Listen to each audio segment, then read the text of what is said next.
Hey, what is up, guys? It is Metagames GX here, and we are going to be making another follow-up. Since you guys hit the like goal on the last rulings video, we are going to be doing some more branded rulings so you guys can get more familiarized with the deck that are pretty, and we're going to go over some more familiar and like relevant rulings, more or less. So, in the next episode, if this video gets 100 likes, we'll go over some more rulings. I think I've kind of covered a lot of the more relevant rulings for this format, though. So we'll definitely focus on the next format coming up with the Raging Abyss coming out in, I believe, September. So that's going to change the game very much so, and there's going to be a lot that we're going to have to pay attention to, especially post ban list. So, I wanted to work on some things right here and just show you guys some really relevant things.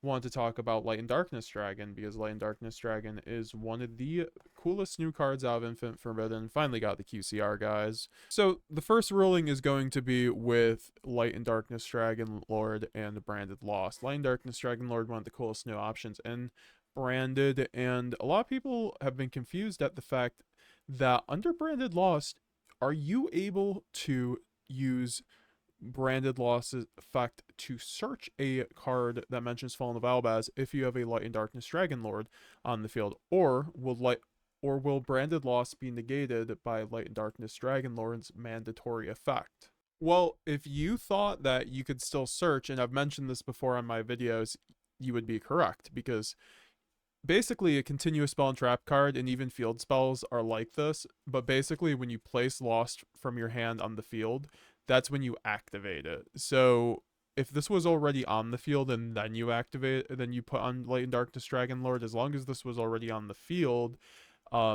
you're just searching off the effect, and Lad only negates the activation of cards. So that's kind of why you're still able to search. Like, let's just say I have Brand Lost up, I fusion summon to Light and Darkness Dragonlord, and then I can go Chainlink 1 Branded Lost to search out a Mercourier to my hand, because let's just say I have another fusion on my field. And this will be able to be activate because this is not an activation effect. But if I have Light and Darkness Dragonlord on the field and then I play Branded Lost, this will get negated. So if it has enough attack, so just be wary about that. Already have your Branded Lost on the board before you put this up, and you're already supposed to do that. If you want more of a guide on how you use Light and Darkness Dragonlord, I'll have a link down below. We talked about it, all the quirks with the card down below. Definitely highly informative video, I recommend. So for the next ruling, this is a very relevant ruling that I've seen a lot of people get wrong on Dueling Book, just even in high rated as I've been grinding. But can you use Granguignol's first and second effect at the same time? So both of their trigger effects. The first one being triggering when you when you fusion summon it, it can send a level 6 or higher light or dark card or monster from your extra deck or deck to the graveyard. But little did you know, you could also use its second trigger effect when your opponent special summons a monster through a monster effect. Kind of like Fenrir or Unicorn. On the chain link after this effect happens, you will be able to trigger Granguignol. So let's just say in the chain link, Cartesia was on the field, and then what happened would be your opponent used their own Cartesia, and they went chain link 1 Cartesia, and you went chain link 2 Cartesia, and then you could uh, and then basically it's going to resolve backwards. You summon the Granguignol, and they're going to summon their own Granguignol, and then you both can trigger your Granguignols. Chain link 1, chain link 2, chain link 3, chain link 4, activate. So a lot of the time what you want to do is chain block the Ash effect or one of the effects with each other. So if you want the monster on the board through its second effect, well, okay, you're going to do chain link 1 to banish, chain link 2 to send. Or if you want the send effect, you do chain link 1 to send, chain link 2 to banish. But yes, you are definitely able to use both effects in the same chain link, even when you just summon the card. That's just how it works.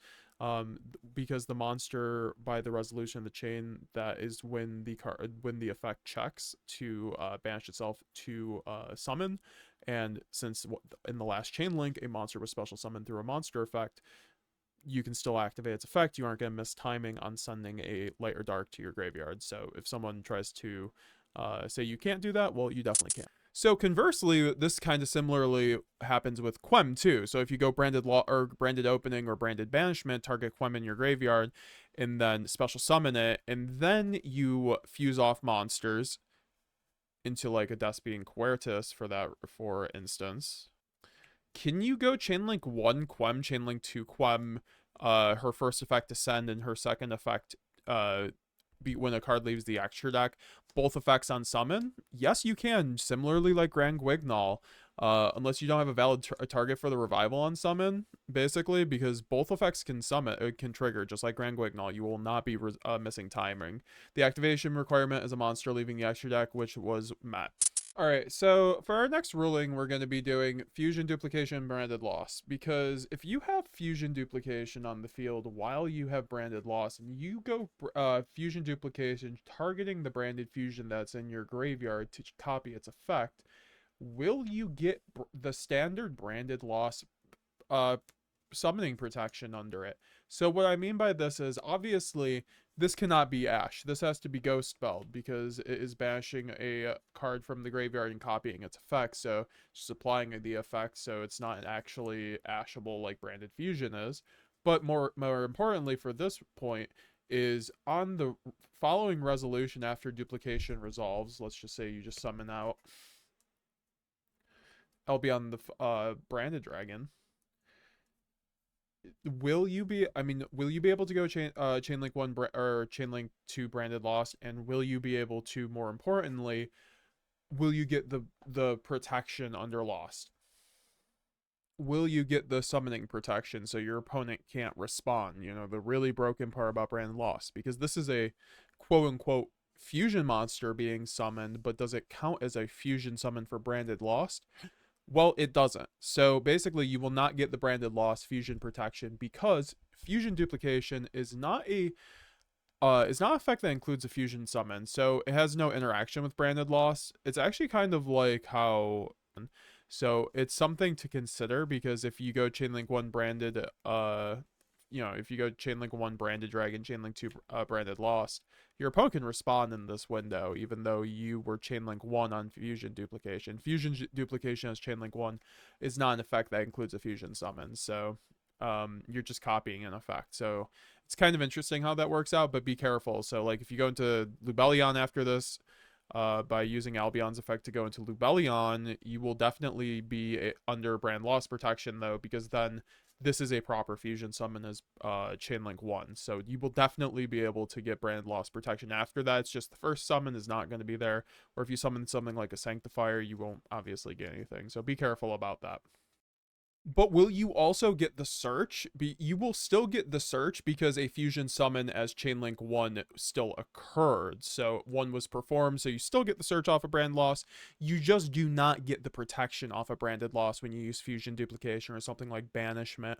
So just be careful about that. You know, you don't want to soft cheat your opponents or anything like that. So the next ruling little thing is with Borreload Furious Dragon. If you use Borreload's effect to pop to target 1 monster on your side of the field and 1 card your opponent controls, let's just say they have a face down card, and you use its effect to target your own Granguignol and then target the back row, and you chain Cartesia to fuse off the Granguignol, will Borreload Furious Dragon still pop the back row? If you guess yes, you are correct, because basically Borreload Furious Dragon in its wording says you can target 1 monster you control and 1 card your opponent controls, destroy them. It doesn't mention anything about you have to. If there were more like conditions on the wording, it would work that way. But basically, you can use whatever thing you target and fuse with Cartesia. So one of the best ways to maximize card advantage in Branded is to just go chainlink 1 Borreload Furious and then chainlink 2 Cartesia, so that you can fuse off whatever you're targeting with Borreload and you use 1 less resource. So it's very important to consider, especially if your opponent tries to pop something thinking that works that way. Well, no, you'll still get the pop no matter what. All right, so for the next ruling, we're going to be doing a Brandon Red targeting Albion the Shroud Dragon when we have Lost on board, but your opponent chains Varudrist or just let's say a Ghost spell. You need an effect that says negate the activation, because Brand Red says target a monster, Fallen of Albaz or a Despia, add to your hand, and then you can apply this effect. You can fusion summon 1 level 8 or higher fusion monster from banishing from field or hand. So because you have Brand Lost up, which Brand Lost says your fusion summons cannot be negated, essentially, can your opponent even chain Varudrist? Can they even chain Ghost Spell? Because it says then you can apply, so it might be a little bit confusing. yes, you can actually chain the Verudrus, even though Brand Law says you cannot negate the effects of fusion summon a monster, because of the fact that Brand Loss doesn't stop your opponent from trying to negate the your card. The other spell includes an effect to move from the graveyard when initially activated, so Ghost Belle can be used, or like when Verudrus, a card is being a spell or trap or monster effect is being activated. So it's just when resolving the chain, the spell won't be negated because of Brand Loss effect to just negate anything that's going to negate your fusion summon. So just something to keep in mind under Lost. Your opponent will be able to burn their effect, but they're gonna. I've seen a lot of people do this where they just burn their effect and they lose out on their Verudrus or whatever because of the fact that Branded Lost is on the board. They have to negate Branded Lost or else. Alright guys, hope you enjoyed this ruling video. If you want to see more ruling videos like this, please leave a comment down below and make sure this video gets to 100 likes. We'll do 5 more rulings. Actually, we'll do 7 next time. Screw it. And yeah, guys, we'll be seeing you guys later. Road to 7,000 subscribers. Thank you guys for 6,000. We'll be seeing you guys later.